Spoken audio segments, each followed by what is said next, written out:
see what we got. Ta-da. Let's see. Because there's always something going on. Always something. Okay, so look, I'm going to open up the phone lines. Let's see, go up here. Open up the lines. Welcome back, host. Have a great show. And you can call in. Don't be afraid. I don't bite.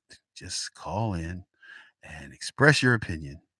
And whether you agree with me, disagree with me, it's not important. We're just trying to make you informed decision makers. That's what we do. Make you informed decision makers. It's all good.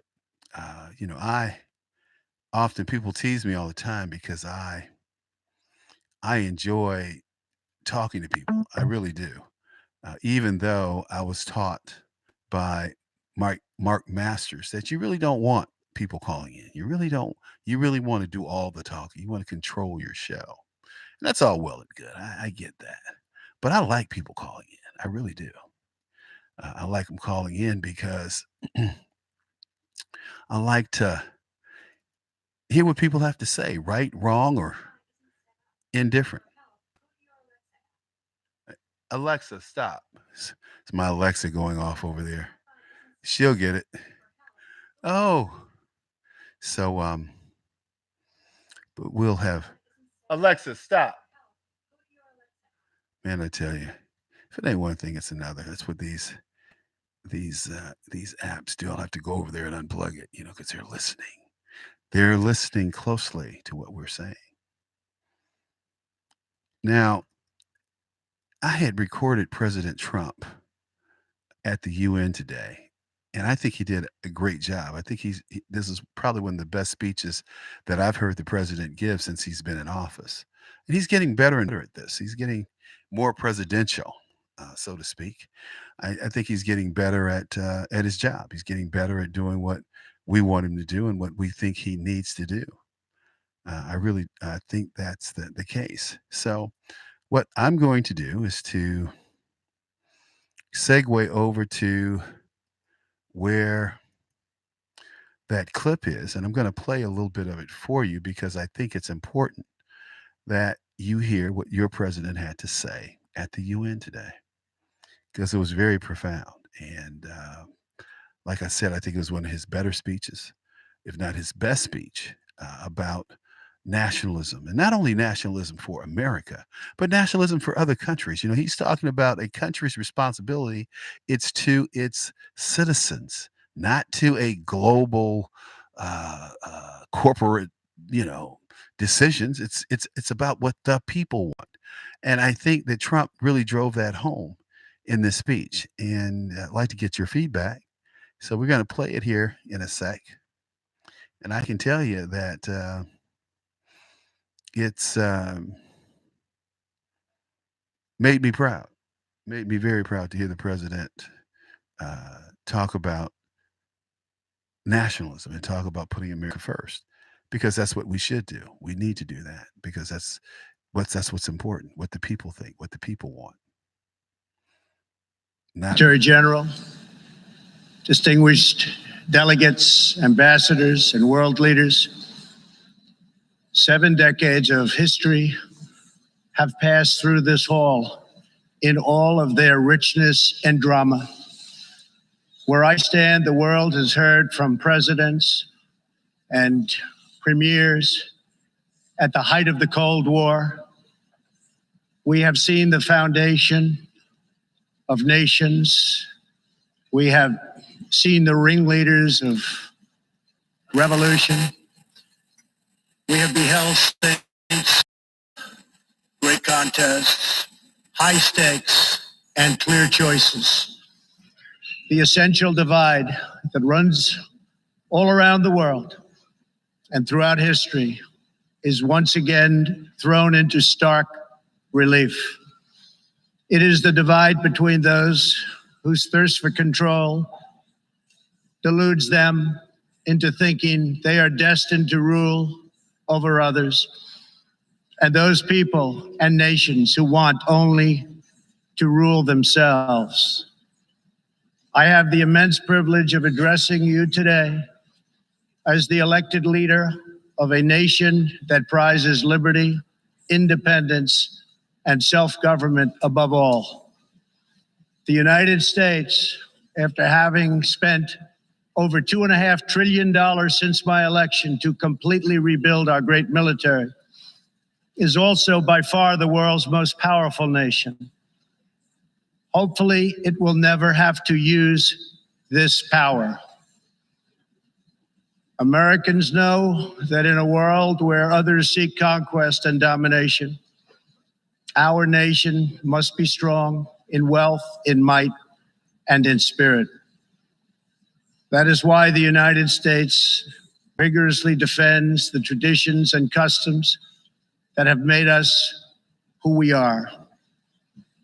Like my beloved country, each nation represented in this hall has a cherished history, culture, and heritage that is worth defending and celebrating, and which gives us our singular potential and strength. The free world must embrace its national foundations. See, that's what he's talking about. We must embrace our national foundations, not this global entity, not this global concept centered around corporations and connected and controlled by corporations and corporate decisions. Here we go. It must not attempt to erase them or replace them. Looking around and all over this large, magnificent planet, the truth is plain to see. If you want freedom, take pride in your country. If you want democracy, hold on to your sovereignty. And if you want peace, love your nation. Wise leaders always put the good of their own people and their own country first. The future does not belong to globalists. The future belongs to patriots. The future belongs to sovereign and independent nations who protect their citizens, respect their neighbors, and honor the differences that make each country special and unique. I love it. Remember when Barack Obama said America wasn't exceptional? Then he went on, after he got busted, he went on to say, well, I think that every country is exceptional. Germany's exceptional. He went on to try to clean it up. But we are exceptional, given that we're a young country by any standard, measuring by the European countries, certainly the African countries, or Asia. We're certainly a very young country. We're only 300 years old. You look at Asia, you're looking at dynasties that are what, 8,000 years old. Africa, 8,000, 11,000 years old. Hello. Europe, pretty young, because most of those folks, they were living in caves, but they don't want to talk about that. They want to talk about the Romans. Well, the Romans came along about 6,000 years after the Egyptians had already been flourishing. So anyway,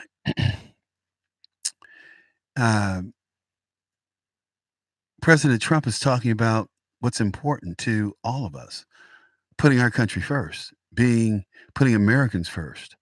I don't care if people in China have jobs.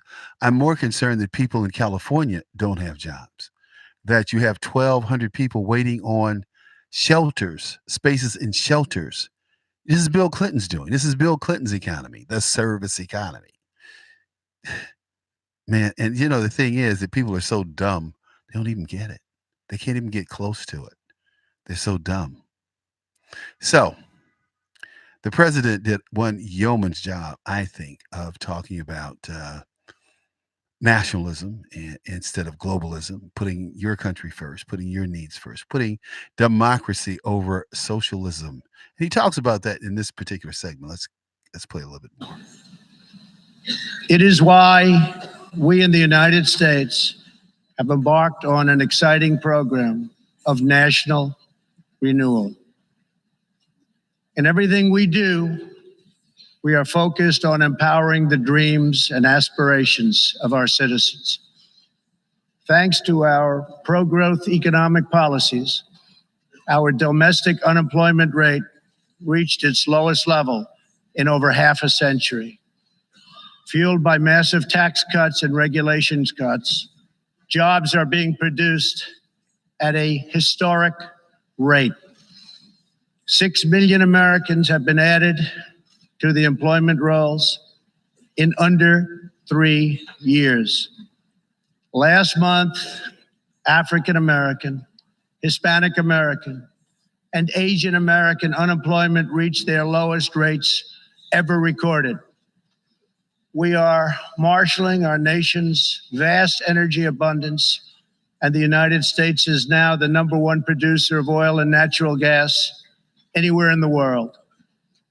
Wages are rising, incomes are soaring, and 2.5 million Americans have been lifted out of poverty in less than 3 years.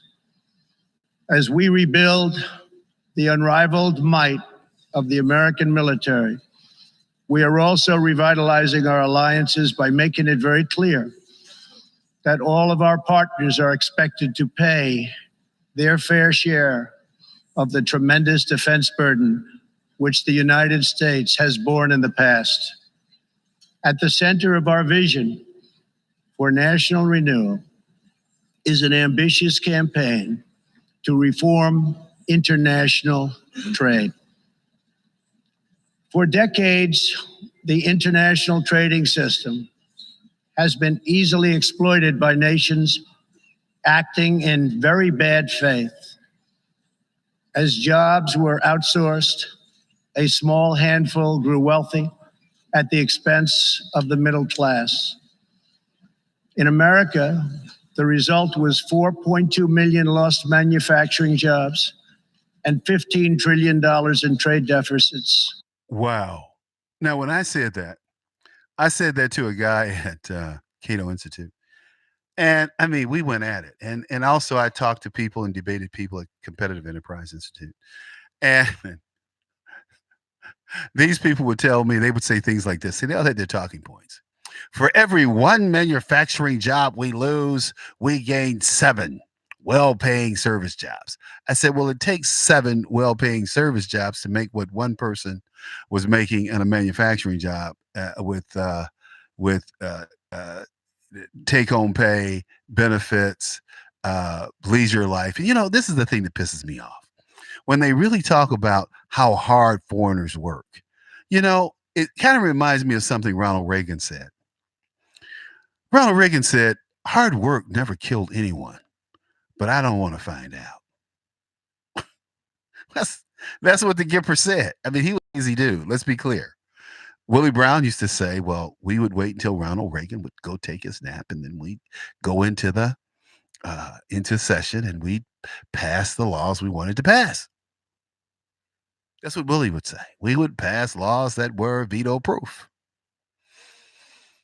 Willie Brown, if you don't know, is the benefactor. I should say, yeah, he's the benefactor for Camilla Harris. Camilla Harris is the beneficiary of being Willie Brown's girlfriend. Now, Willie's about 30 years her senior. And when I saw Willie dating Camilla, I knew she was a gold digger. I knew she was a access chaser. And she was, and she is. And she's done well, but she's not fooling anyone. That's why she can't gain in the polls. Hey, I think we're going to have Dan Perkins join us in about 10 minutes or so. So I want to scoot. But the president is saying exactly what I've said time and time again about losing manufacturing jobs, about globalization, about nationalism. These are things that Charles Butler has said and just didn't have the platform to get it out there. But people who know me, people who listen to the show, they know that. That's what I've talked about. That's what I continue to talk about. People are just catching up. What I want to talk about now is something that a lot of people don't want to talk about. But when this happened, when this man said this, I said, something's wrong with that picture. Something's wrong when a public official has the influence to stop an investigation or fire people and withhold funding if certain things aren't done that he wants.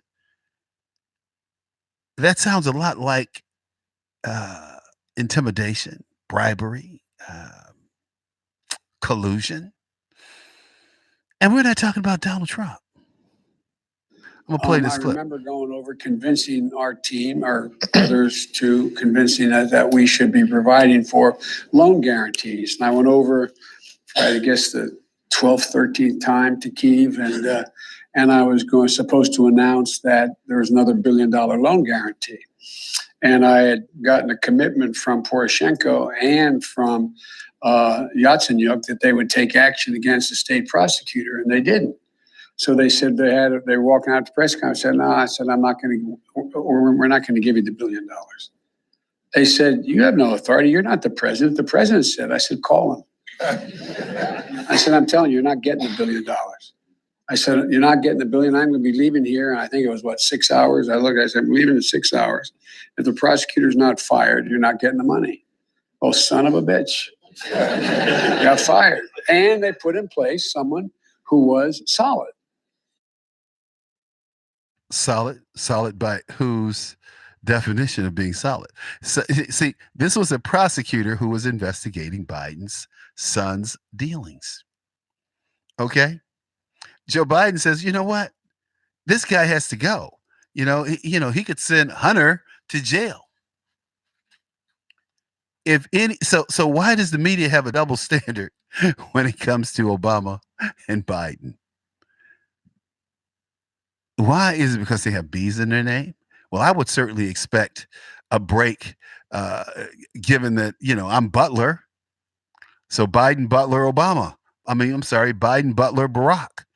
Barack, Biden, Butler.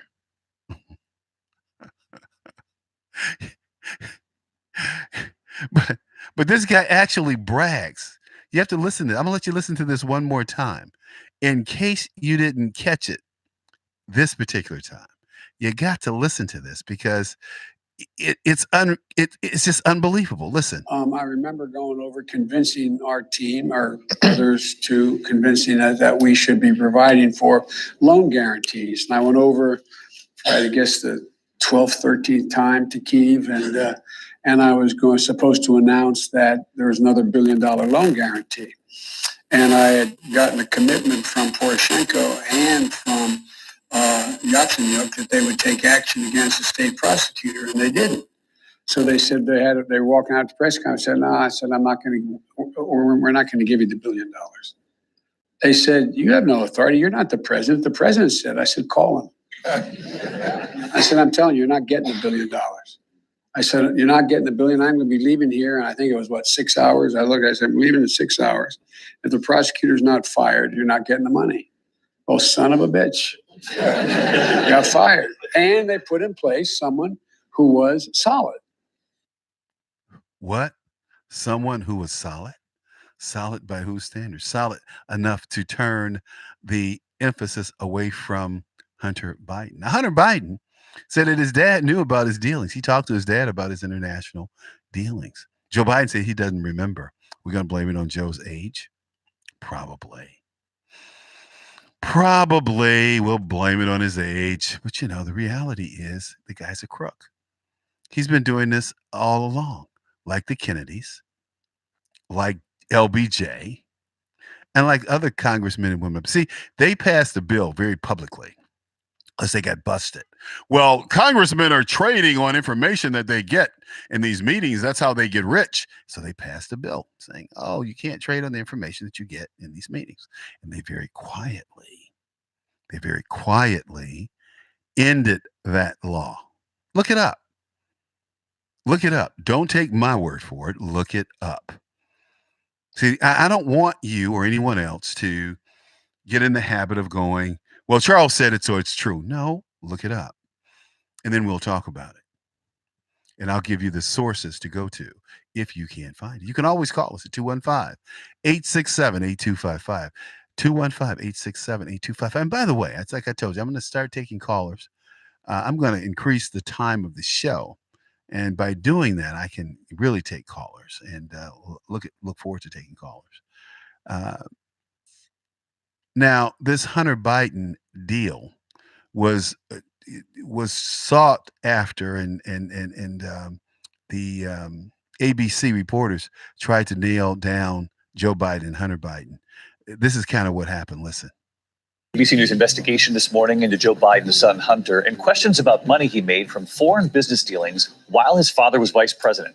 Our chief national affairs correspondent Tom Yamas traveled to Ukraine to try to get some answers. And Tom, what did you find? Dave, good morning to you. This is actually an issue Joe Biden has been dealing with since 2014, but it's come up again because he's now running for president. Republicans, including President Trump, are trying to hammer Biden over this. At issue was Hunter Biden profiting off his dad's work as vice president, and did Joe Biden allow it? We're talking about millions of dollars in at least 2 countries. Mr. Vice President, Tom Yamas with ABC News. How you doing? Got a quick question for you. It's a question we tried to ask repeatedly. Can we ask you about Ukraine and China? But kept getting blocked. Questions about foreign deals his son Hunter Biden pursued. My father, Joe Biden. In countries where Joe Biden was working as America's top diplomat. In 2014, Ukrainians, sick of corruption, revolted. Vice President Joe Biden went to Kiev to help the new government. You have to fight the cancer of corruption. But then something strange happened.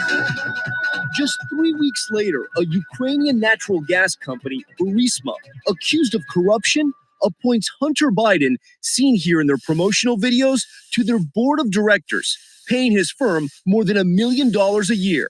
Hunter, a lawyer who had just been discharged from the Navy Reserves for testing positive for cocaine. Mr. Hunter Biden. He had served on other boards, but had no known experience in Ukraine or natural gas. We went to Kiev and found even among Joe Biden supporters in Ukraine, Hunter's hiring was troubling. How do you judge what Hunter Biden was doing? I think that Hunter Biden did a very bad thing, and he was very wrong. He allowed his name to be abused. And Ukraine wasn't the only country where Hunter Biden's business and his father's diplomacy as vice president intersected. It also happened in China. This video shows Chinese diplomats greeting Vice President Biden as he arrived in Beijing in December of 2013. Right by his side, his son Hunter. Less than 2 weeks later, Hunter's firm had new business, creating an investment fund in China involving the government-controlled Bank of China. With reports, they hope to raise $1.5 billion. Hunter still plays a role in the fund. His lawyer says his stake is worth about $500,000. Both Hunter and his lawyers say he never discussed any of his overseas work with his father. But even a critic of the current president and his children's business dealings says this. He should have encouraged his son to not take these positions. Biden's campaign team told us that the vice president acted at all times in a manner consistent with well-established executive branch ethics standards. One person who did not want to talk about it, Joe Biden. Mr. Vice President, what's your take on that? Was there a conflict of interest there? Was there a clear conflict of interest? Now, in response to our questions, the Biden campaign, for the first time, is announcing if he's elected, he will invoke a new ethics policy on his first day in office that would empower White House lawyers to monitor for any types of conflicts of interest. Now, Hunter Biden did not want to comment on camera. He says he was brought into Burisma, that Ukrainian company that was facing the corruption charges, to help with its transparency and corporate responsibility. So far, no charges have been brought against him. Wow.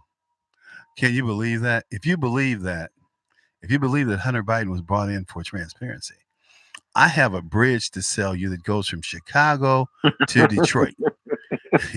Hey, Dan Perkins, my brother from another mother, author, talk show host, commentator, soon to be TV personality, man about town, knows about cannabis. We'll be talking about all those things in a minute. You know, Dan, I talk about these things because, you know, it just astounds me that we have this supposition, this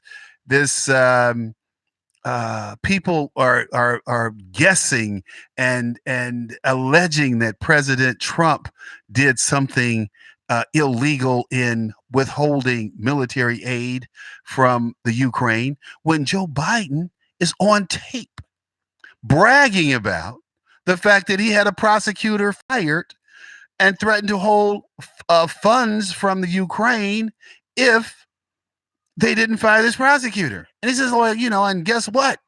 They did. And they put somebody in his place who was clear. Amazing. And what about Barack Obama colluding with Putin?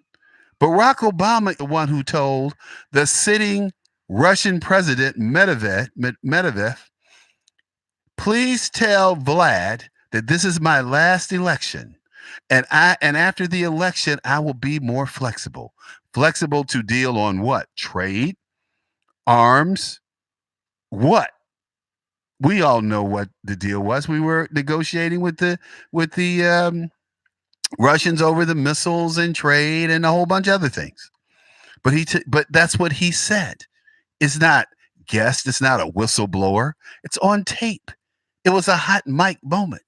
And here we have Joe Biden bragging before cameras. Yeah, I told the Ukrainians if they didn't fire this guy that they weren't going to get the aid. He was, basically trying to take my son down. I had to protect my son. Really? What do you think about this, Dan? First of all, thank you, Charles, for having me back on the show.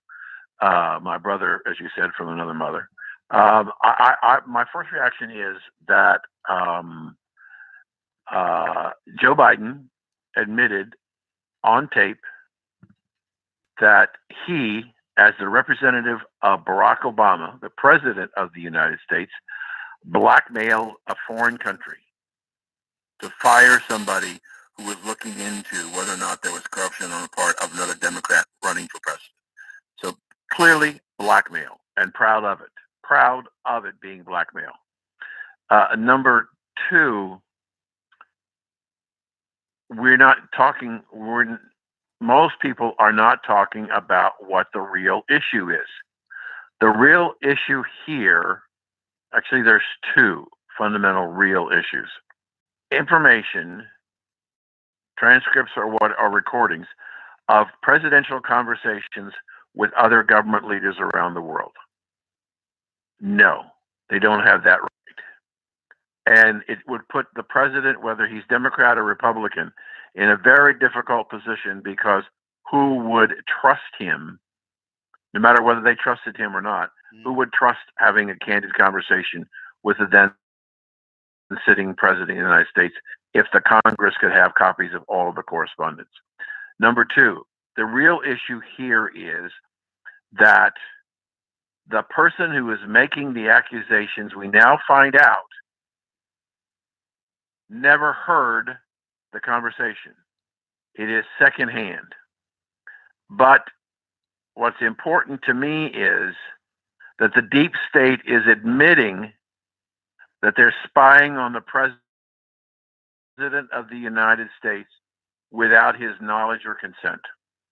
It would be different if the president of the United States said to the CIA or anybody else, any other spy agency, I want you to listen in on my messages, record them, not only for posterity, but make sure that things are done correctly.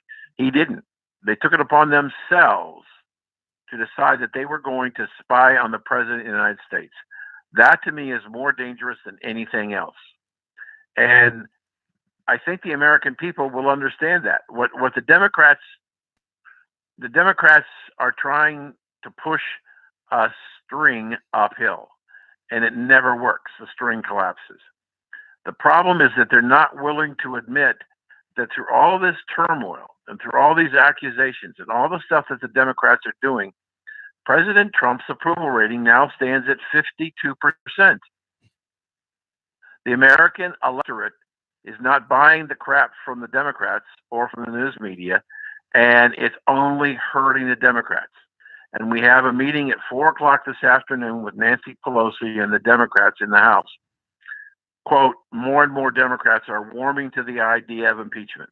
Any Democrat who looks at what happened with that conversation believes it's a basis of impeachment shouldn't even be in the Congress, number one. And number two, the idiot, Mr. Weld, and this is going to be scary what I'm about to tell you, Charles.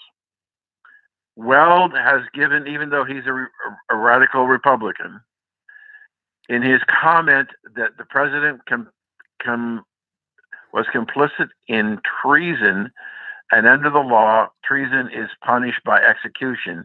He said that it's all right to kill the president because he's guilty of treason. He basically has now leashed an opportunity for somebody to aggressively, or some bodies to aggressively try and assassinate the president, because the Democrats and the radical Republicans have told him it's okay because he's created treason. He's going to be executed anyway. You know, that's very sad for me because, you know, I'm a Trump supporter. I agree. I'm a Trump supporter. I like Donald Trump. And I am tired of these nobody, mushmouth, sissy girly men who don't understand business, who don't understand putting America first, who have given away this country, who have destroyed the very social and moral fabric of this country with their homosexual agenda, with their let's give money away. Why are we giving the Ukraine $600 million? That money would be very well spent here in Chicago or Detroit or San Francisco cleaning up their homeless problem. Why are we not only policing the world, but the financier of the world? It needs to stop. And the only person who has the gravitas, who has the brains, who has the understanding to put it into this this piggy bank we call the National Treasury, or the U.S. Treasury, where they're raping and pillaging the American worker, the American citizen, did we have any say in giving our damn money to the Ukraine? The Ukraine is part of Russia. We still give foreign aid to Russia. We still give foreign aid to China. These people, these politicians, these bureaucrats need to be tried and placed in jail for treason. If it's anything treasonous, and you know, you and I have talked about Bill Clinton and his treasonous acts, putting China in the WTO, taking $300,000 from the head of the Chinese military intelligence agency. I mean, the stories on Bill Clinton that we document. 5 people went to prison. 5 Chinese went to prison for donating to Bill Clinton's campaign. Tell me about influence a campaign. When they talk about, I'm listening to Joe Madison today. I don't know if you've ever heard of Joe Madison. He's on. No. Anyway, he calls himself the Black Eagle, and nothing could be further from the truth. I think he's the Black Crow. So Joe, he constantly lies and conflates issues about Donald Trump. These people hate Trump for one reason and one reason only. He's a Republican. They can't, you know, if he were a Democrat, they would be in love with this guy. You know, I don't understand is how these people, and they happen to be black, they talk about Obama, and this is all they say about Obama. And this is all any of my black friends say about Obama. And these are people who don't know each other, are not connected. They all say this one phrase. I was very disappointed in President Obama's administration. I was very disappointed. That's the word they use about Obama. Disappointed. They don't take it any further. I think that's something that kind of, it must have disseminated through the black church, that when you talk about President Obama and how he screwed us, just say you were disappointed. Don't go into any great detail. Just say you were disappointed and let God take care of the rest. You know how black preachers are. We're gonna forgive everybody. Yeah, we had a Klansman come in here and lynch 4 of our members, but we'll let God deal with that. We'll We just forgive that damn Klansman, and the Lord will protect us. Now the next 4 that he comes to get, I just want y'all to get up and go outside so they don't come up in here because they may get me. It's amazing. It's amazing to me, Charles, that we look at a story that this and we follow the chain of events. The story was rejected by the Washington Post as not being credible. The New York Times took it and didn't tell us when they first reported it that the whistleblower actually was not privy to the actual conversation. He actually doesn't know anything about what was actually said by the president because he heard secondhand that somebody else was listening in on the president. And so the Democrats, without any collaborating evidence, have decided that the president should be impeached because he's committed treason. They have no idea what he did or what he said, but because they said it, it must be so. Well, see, they can't prove That's it. That's the logic. That's the logic, but they can't prove anything. They can't prove anything. They don't have any. They didn't prove anything about Russian collusion either. After how many tens of millions of dollars we spent in 2 years with Robert Mueller, he said there was none. Well, they couldn't find any. They tickled me. But they said, and they were saying. Go ahead. Go ahead, Charles. They tickled me because they said for 24 months that he colluded, and they couldn't. When the report came out, he couldn't find anything. But that didn't stop them for 24 months claiming that they knew and that he had committed collusion and all that bull crap that they said. None of which was substantiated or supported. It's just that's what they decided to do. And that Robert Mueller goes from being Golden Boy. He goes from being Golden Boy, and we hang on his every word until he must have missed something. He didn't do a thorough job. Right. I mean, we're going to go back in. So let me tell you about, because I know we only got a couple of minutes. Right. Let me tell you about a commentary that I'm writing right now, as I called you. Okay. I think that every news organization, radio, television, and print, who has substantially for the last 2.5 years been negative on Donald Trump and been accused and proven to create fake news should be forced to be registered as lobbyists. Because if you look at the federal statute, they're actually performing the function of a lobbyist. And I think they need to be registered. They're no longer the fourth estate. They're part of the Democratic Party, and they need to be. They are trying to influence policy, direction. They're trying to influence the congressmen and senators. All the things that are required under 1602 of the code for registration as lobbyists, they should be there. And so I'm suggesting, I'm writing an article that says that the New York Times should be the first newspaper and news organization to be registered as a lobbyist.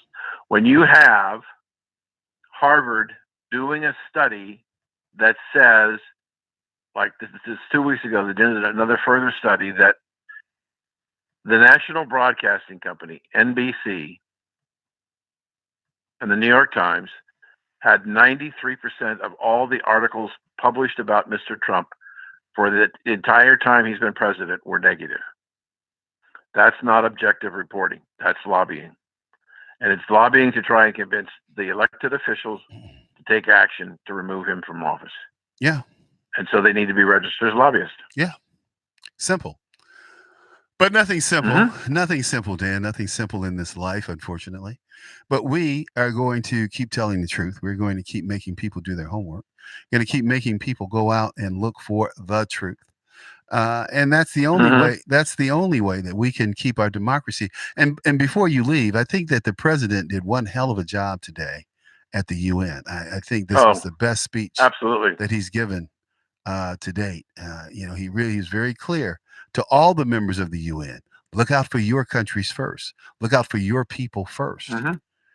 I loved it. Right. I loved it. No, I loved it, and I think that he has done things. He said things in this speech that needed to be said by Democrat and Republican presidents for a long time, who never said anything. And I respect the fact that he decided to stand up before the UN and call people out for what they really were. Well, And he did it in a very controlled, serious tone. He looked right at the Iranian ministers when he called them out, and that's what I think he did the right thing. And the Democrats are probably furious with him, but I don't really care. But and the Democrats understand they keep digging their with Dan, their shovels. I want to sneak this in. When he looked at those Iranian ministers, when he looked at Zarif knew that this guy is not playing. He's not John Kerry. He's not Barack Obama. He's going to bomb the hell out of these people. Could be. And Iran knows that all you need is the threat. Well, Iran knows that they can't. They're not China. They're not Russia. We will destroy them. And if they think that a few sleeper cells they got here are going to do anything, we'll crush them.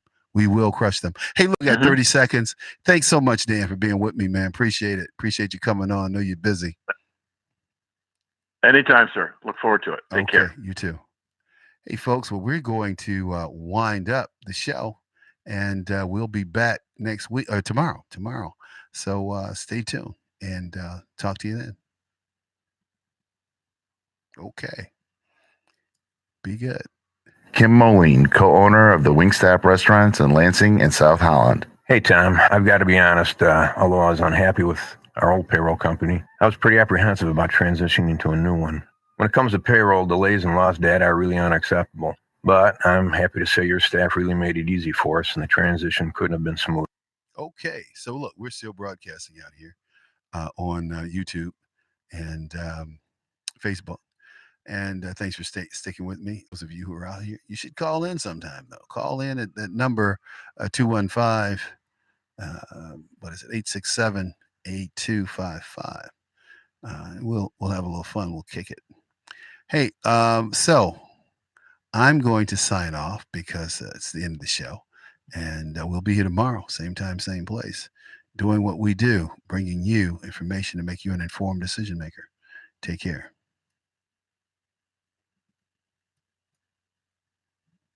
Okay.